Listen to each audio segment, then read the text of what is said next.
Alright, today we're having a look at Canyon Comeback by Battery 88. Alright, so here we are in Canyon Comeback by Battery 88, and I really like the battery theme. I really like the Canyons theme. I feel like it doesn't quite get pulled off that well in community levels, but I like the color schemes of it. I like the materials from it. So this is a nice little trip down Nostalgia's lane. Nostalgia? Yeah, I mean, oh, that was spoopy. Anything over here? Oh, I thought they might have hidden something over there. You know, because you had it all nice and open. But so far, this is kind of nice. I don't know why we've got these score bubbles quite as large as they do be. Because they look like prize bubbles. Oh, fudge. I missed out on my, oh gosh. Actually kind of like the way this looks though.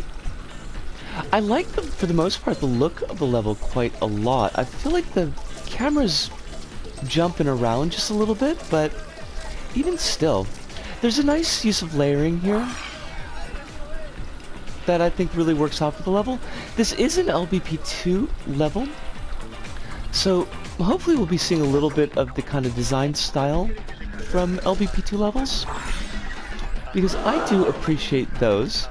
Nice little sound effect addition there. You got the whoa going on.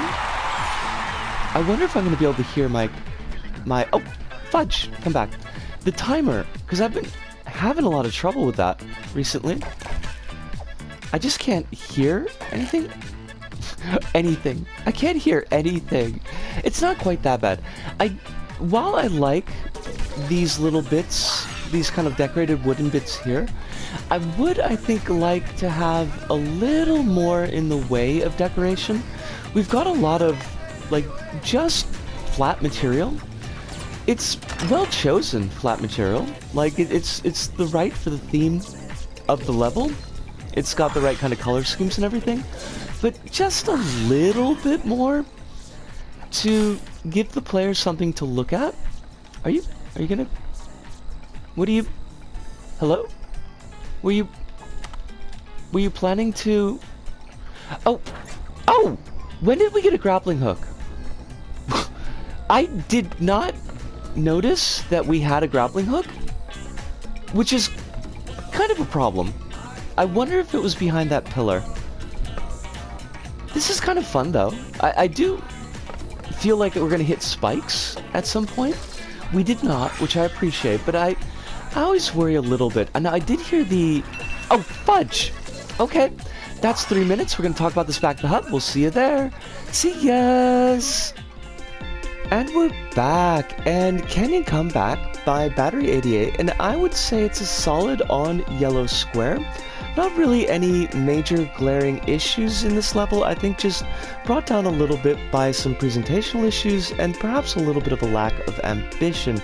Now, as far as the presentation, and as I mentioned in the playthrough, I really love the Canyons theme. I love the material set, I love the decorations and stickers, I like the background when it's used well, and I do think it's used well here.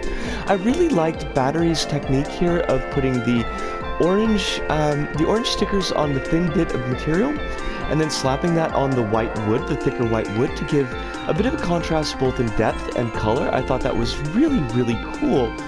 But it's about the only bit of visual flair that we really get in the level. There is some use of the button decorations, but they're more of detail, and they're not something that really attracts the player's eye. And I find particularly with the red wood material, when it's used in really wide, big swaths like it is in this level, I find it to be quite visually drab, and I think just a little bit more sticker work or a little bit more decoration work to make this level really stick in the player's mind and to give just a bit more visual flavor to the level would have been good.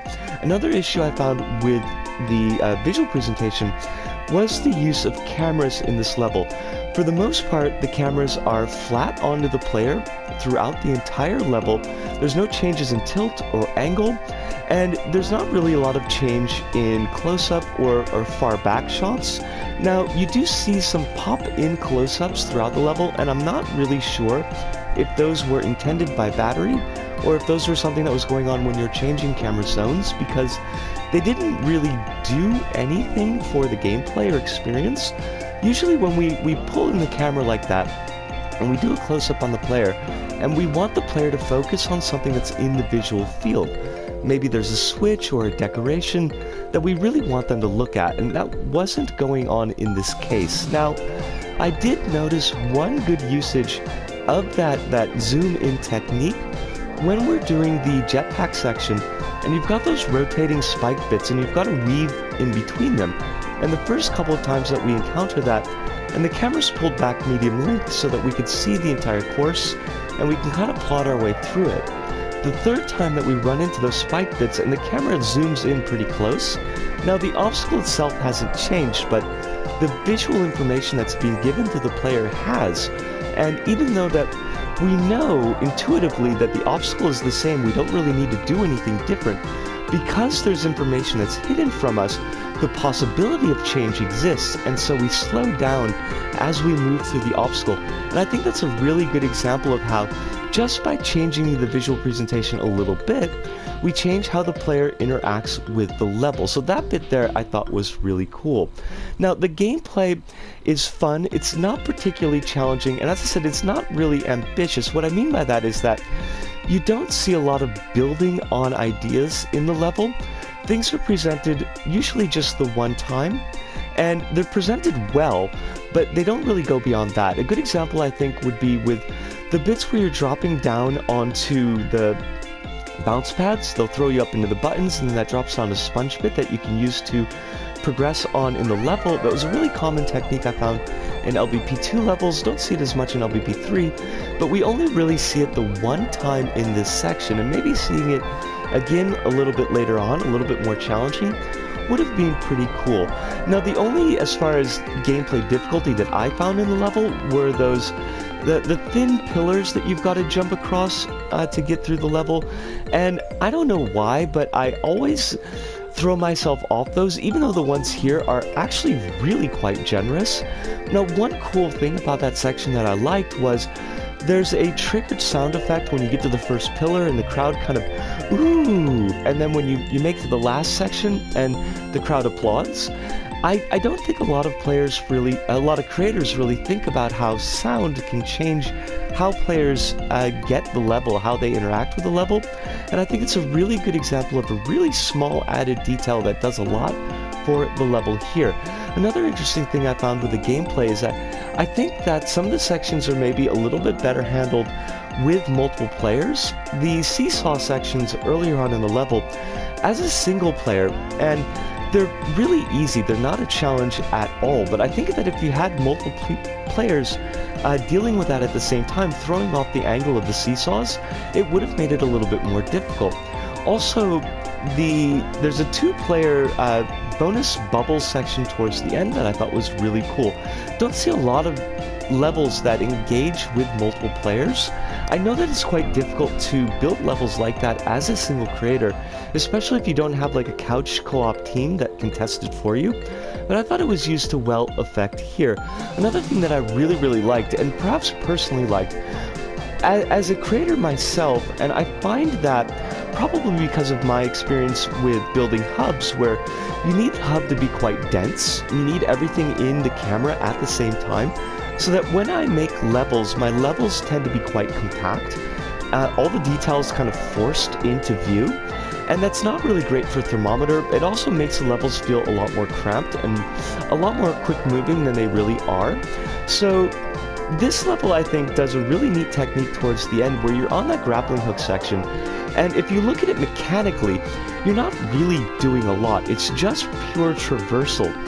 But because of the angle of that slope and the swinginess of the grappling hook, and it's actually really fun, and it serves the purpose of breaking up the level in a way that remains interesting as opposed to just having the player run through blank space. I liked that a lot, and I think that Battery handled it really well here. I enjoyed this level a lot. I definitely recommend the level. I don't know how well it's going to stick with you. It's probably not going to be one of those top 10 levels that you remember from your LBP experience, but is it a good time? Yeah, I thought it was super fun. So I think that pretty much does it for us here this go about. Great job, Battery. I really appreciate the hard work that you put in here in publishing this level for the community. And from me, Risco, here in Tokyo, to all of you out there, wherever you may happen to be, thank you, arigato, arigato, sayonara, see you, and ciao.